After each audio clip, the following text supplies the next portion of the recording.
قتل و غارت ہوئی دل خون کے آنسو ہوتا ہے۔ کسی ایک مفکر نے بات کی کہ اگر آپ بلوچستان کو اس کے حقوق دے دیں تو یہ ٹیررزم ختم ہو سکتا ہے۔ میں خواتین و حضرات اس میں ذرا میری رائے مختلف ہے۔ میں یہ سمجھتا ہوں کہ حقوق دینے کے باوجود بھی جو شاطر، چالاک اور مکار دشمن ہے وہ ہماری صفوں میں موجود ایسے کمزور لوگوں کو تلاش کر کے یقیناً استعمال کرتا رہے گا، اور بالآخر وہ ہمارے ملک میں ٹیررزم جیسی سنگین اور گھنونی وارداتیں کرتے رہیں گے۔ 100 سے زیادہ اموات ہو گئیں 3-4 مختلف واقعات میں، اور اس پہ مختلف لوگوں نے مختلف رائے دی۔ میں یہ سمجھتا ہوں جب کوئی شخص کسی عادت میں مبتلا ہو جاتا ہے یا کسی لت میں پڑ جاتا ہے تو پھر اس سے باہر نکلنا نہ صرف مشکل ہو جاتا ہے بلکہ ناممکن ہو جاتا ہے۔ یہیں سے گفتگو کا سلسلہ جاری رکھیں گے ایک چھوٹے سے بریک کے بعد۔ Welcome back. اچھا خواتین و حضرات، ہم بات کر رہے تھے ٹیررزم پہ، تو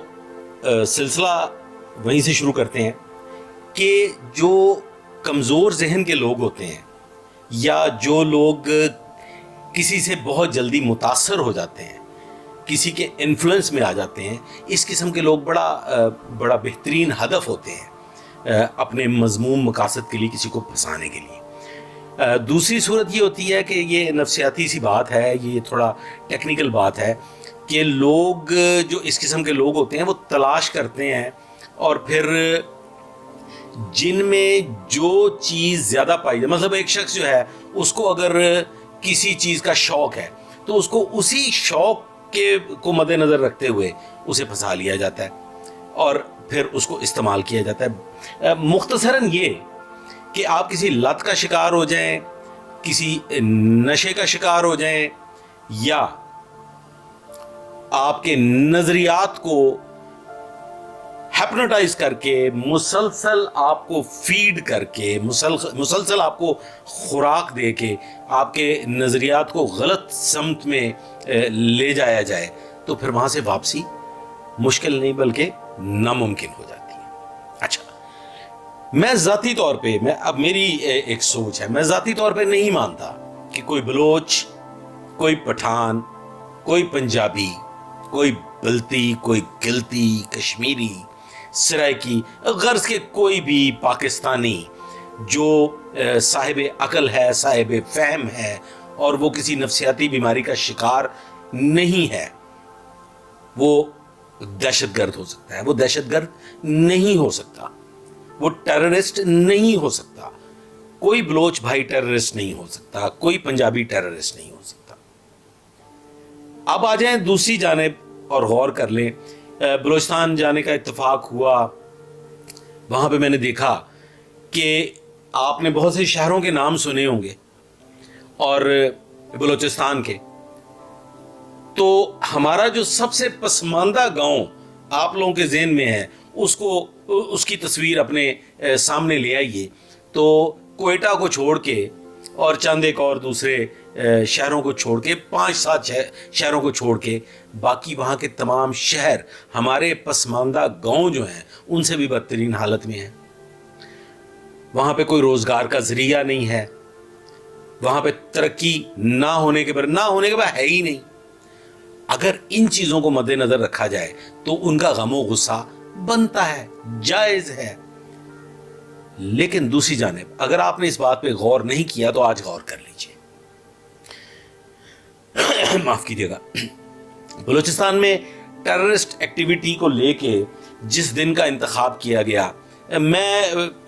گہرائی میں نہیں جانا چاہوں گا۔ اس دن ایک بہت بڑا واقعہ پیش آیا بلوچستان میں، اور جس دن وہ واقعہ پیش آیا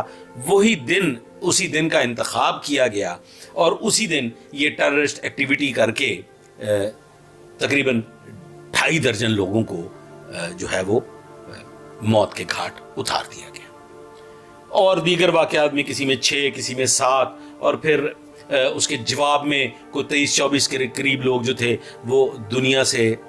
چلے گئے۔ اور جان گنوا بیٹھے، تو ملا جلا کے اب تک کوئی 90-95 کے قریب لوگ لقمہ اجل بن چکے ہیں۔ خواتین و حضرات، یہ لمحہ فکریہ ہے، یہ بڑے دکھ کی بات ہے، یہ بڑی تکلیف دہ بات ہے۔ ہمیں ان واقعات کو روکنے کے لیے، ہمیں ان واقعات پہ قابو پانے کے لیے اپنے گرد و نواح پہ غور کرنا ہوگا، اپنے رشتہ داروں پہ غور کرنا ہوگا، اپنے دوستوں پہ کڑی نظر رکھنی ہوگی، اپنی اولاد پہ کڑی نظر رکھنی ہوگی، اور دیکھنا ہوگا کہ کہیں وہ کسی سفاک دشمن، کسی مکار عیار دشمن کے ہتھے تو نہیں چڑھ گئے، کسی ناسور کے شکنجے میں تو نہیں پھنس گئے۔ کیونکہ ایک دفعہ کسی ناسور کے شکنجے میں پھنس جانے کے بعد پھر بہت مشکل ہو جاتا ہے واپسی کا سفر۔ اور اس کے ساتھ ساتھ کوشش کریں کہ اپنی آل اولاد کو ہیلدی ایکٹیویٹیز میں لگائیں، فٹ بال پہ لگائیں، باسکٹ بال پہ لگائیں، بیڈمنٹن، ٹینس، گولف، گھوڑ سواری، تیر اندازی، سوئمنگ، ان تمام چیزوں کا شوق پیدا کریں اپنے بچوں میں، تاکہ وہ خرافات سے بچ سکیں اور بری محفل سے بچ سکیں۔ بری محفلیں بالآخر آپ کو لے جاتی ہیں ایک ایسی دلدل کی جانب کہ پھر ایسے واقعات دیکھنے میں آئے ہیں کہ آپ کسی بری لت کا شکار ہوئے اور پھر کسی ناسور کے ہتھے چڑھ گئے اپنی ان ضرورتوں کو پورا کرنے کے لیے، اور پھر جس وقت جب آپ کو ایک دفعہ ہیپنوٹائز کر لیتے ہیں تو پھر آپ نہیں بچ سکتے۔ تو اپنا بہت خیال رکھیں، اپنے گرد و نواح کا خیال رکھیں، اپنے عزیز و اقارب کا خیال رکھیں، اور ملک میں ہونے والی دہشت گردی کی روک تھام کے لیے اپنا بھرپور کردار ادا کریں۔ آخر میں ایک انتہائی ضروری بات جو میں آغاز میں ہی کر دینا چاہتا تھا، لیکن وہ اتنی اہمیت کی حامل نہیں، لیکن میں یہ سوچتا ہوں کہ وہ کر دینی چاہیے۔ نتاشا، کارساز ایک حادثہ ہوتا ہے اور اس میں موت ہو جاتی ہے بے گناہ راہگیر کی۔ خواتین و حضرات، میں نتاشا کی سپورٹ میں بات نہیں کر رہا، اس کا یہ جو اس نے کیا یہ یقیناً بہت ظلم اور بہت زیادتی ہوئی، لیکن اپنے گرد و نواح پہ نظر دوڑائیے کہ موٹر سائیکل سوار کیا شاہراہوں کو اپنے آباء و اجداد کی جاگیر نہیں سمجھتے؟ کیا موٹر سائیکل سوار اپنی ڈرائیونگ کے دوران یہ بھول نہیں جاتے کہ وہ سڑک پہ سفر کر رہے ہیں؟ اور آپ کے ساتھ ایسے واقعات ہزاروں دفعہ ہو چکے ہوں گے کہ آپ موٹر سائیکل کو بچاتے بچاتے اپنی جان گنوانے کے چکر میں پڑ جاتے ہیں۔ اگر ایک چنگچی ٹریفک سارجنٹ کو کچل دے اور وہ شہید ہو جائے تو اس پہ ہمارا معاشرہ کوئی شور نہیں مچاتا، اور ایک نتاشا کو لے کے سوشل میڈیا پہ کوہرام برپا ہے، ایک قیامت آ چکی ہے۔ کسی کو یاد بھی نہیں ہوگا کہ ایک ٹریفک سارجنٹ کو ایک چنگچی نے کچل دیا اور وہ اپنی جان گنوا بیٹھا، وہ اپنے معصوم بچوں کا سہارا لٹ گیا۔ اب دوسری جانب آ جائیے، دیکھیں محترم، میں پہلے بھی ٹریفک وائلیشنز پہ متعدد گفتگو کر چکا ہوں، ویلاگز کر چکا ہوں کہ ٹریفک کے قوانین کو یا تو اتنا سخت بنا دیجئے کہ پھر ٹریفک وائلیشن کرتے ہوئے لوگوں کی ٹانگیں کانپیں یا کانپیں ٹانگ جائیں۔ لائسنس جو ہے وہ بنیادی طور پہ لائسنس ٹو کل ہے۔ ٹریفک وائلیشن کے دوران اگر کوئی حادثہ پیش آتا ہے اور کسی کی موت ہو جاتی ہے تو وہ ایک بیلیبل آفینس ہے۔ یس آف کورس، وہ ایک خطا کے نتیجے میں ہونے والی موت کے لیے کچھ رقم مقرر ہے، وہ ادا کرنی پڑتی ہے، وہ ہرجانہ ادا کرنا پڑتا ہے، لیکن یہ ایسا ہرگز نہیں ہے کہ اگر ٹریفک وائلیشن کے دوران کوئی آپ کی گاڑی کی زد میں آ کے جان گنوا بیٹھے تو اس پہ 302 کا پرچہ درج کر دیا جائے، تو اس پہ ہرگز 302 کا پرچہ درج نہیں ہوتا۔ یا تو قانون بدل دیجئے، ٹریفک وائلیشنز پہ اتنی سخت سزائیں مقرر کر دیں کہ پھر لوگ سڑک پہ نکلنے سے قبل 50 دفعہ سوچیں اور ٹریفک وائلیشن کرتے ہوئے اپنے دل پہ ہاتھ رکھیں کہ اگر خدا نخواستہ کوئی حادثہ پیش آیا تو اس کا نتیجہ کیا ہوگا۔ بصورت دیگر اپنے گرد و نواح پہ نظر رکھیں اور دیکھیں کہ موٹر سائیکل، رکشہ اور چنگچی کس بے دردی سے ٹریفک وائلیشن کرتے ہیں اور ایک عام انسان کی زندگی اجیرن بنا رکھی ہے۔ بہت شکریہ، اللہ حافظ۔